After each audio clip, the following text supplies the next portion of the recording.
आखिरकार प्रतीक्षित बदनावर विधानसभा के उपचुनाव के नतीजे निकलकर सामने आ ही गए, जिसमें बदनावर से भाजपा प्रत्याशी राजवर्धन सिंह दत्तीगांव ने कांग्रेस के कमल सिंह पटेल को 31,551 मतों से पराजित कर दिया है। पूरे मामले में अभी अधिकृत घोषणा होना बाकी है। सुबह 8 बजे से प्रारंभ हुई मतगणना के बाद से सभी 22 राउंडों में राजवर्धन सिंह दत्तीगांव ने अपने कांग्रेसी प्रतिद्वंदी से बढ़त बनाए रखी थी। इस दौरान सभी उम्मीद लगाए हुए थे कि इस बार भाजपा से चुनाव लड़ रहे राजवर्धन सिंह दत्तीगांव की जीत ऐतिहासिक होगी, जो अंत में जाकर 31,551 मतों पर आकर ठहरी। भाजपा की ओर से राजवर्धन सिंह दत्तीगांव को कुल संख्या 97,981 मत मिले। वहीं कांग्रेस के कमल सिंह पटेल को 66,552 मत प्राप्त हुए। हार जीत का अंतर डाक मत पत्र सहित 31,591 रहा। राजवर्धन सिंह दत्तीगांव की जीत ने क्षेत्र के जनता की विकास की चाहत एवं अपने मंत्री को बनाए रखने के साथ ही जिले के युवाओं के रोजगार की आशा को बनाए रखा है। उनके द्वारा चुनाव में किए गए वादों पर लोगों ने भरोसा जताया और उन्हें भारी बहुमत से जीत दी है। राजवर्धन ने में जीत का पूरा श्रेय बदनावर की जनता की विकास की चाह को दिया है। साथ ही उन्होंने केंद्र की मोदी सरकार एवं प्रदेश के शिवराज सरकार के नेतृत्व में किए जनहित के कार्यों पर लोगों के भरोसे की जीत बताया है। उन्होंने क्षेत्र एवं युवाओं के विकास में महत्वपूर्ण भूमिका निभाने की बात भी कही है। वहीं भाजपा की जीत पर कांग्रेसी प्रत्याशी कमल सिंह पटेल ने धन बल की जीत बताते हुए मतदाताओं को बधाई दी और कहा कि मतदाताओं का फैसला स्वीकार है।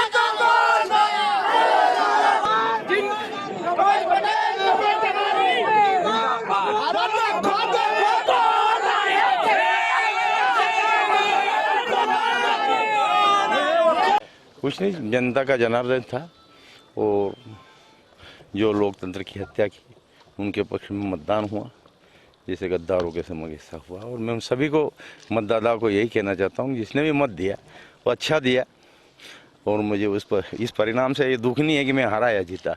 राजवर्धन सिंह जी भी जीते, मेरे लिए कोई अच्छी बात है। ठीक है, धन्यवाद। कहाँ कमी रह गई?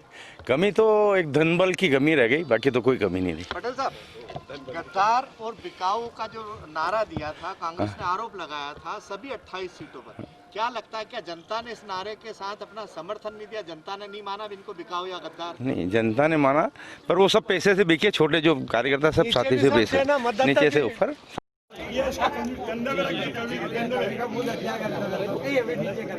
भारतीय जनता पार्टी जिंदाबाद, जिंदाबाद, भारतीय जनता पार्टी जिंदाबाद, जिंदाबाद। मतदाता ने बदनावर का भविष्य सुनिश्चित किया है। जो प्रधानमंत्री जी और मुख्यमंत्री जी ने विश्वास व्यक्त किया बदनावर पे सरकार में भागीदारी देके, मतदाता ने उसको सराहा है और उनको धन्यवाद ज्ञापित किया है इस मतदान के माध्यम से, और अपना भविष्य का विकास भी सुनिश्चित किया है। तो मेरे ख्याल से हमारा दायित्व और भी बढ़ जाता है, हमारा कर्तव्य और भी बढ़ जाता है कि अब हम वो सभी कार्य पूर्णता की ओर ले जाएं जिनकी आवश्यकता धरातल पे क्षेत्र में है। जो आपकी जीत है, ऐतिहासिक जीत, इसका श्रेय किसे देंगे आप? मतदाता को, कार्यकर्ता को, हमारे नेतृत्व को, सभी को।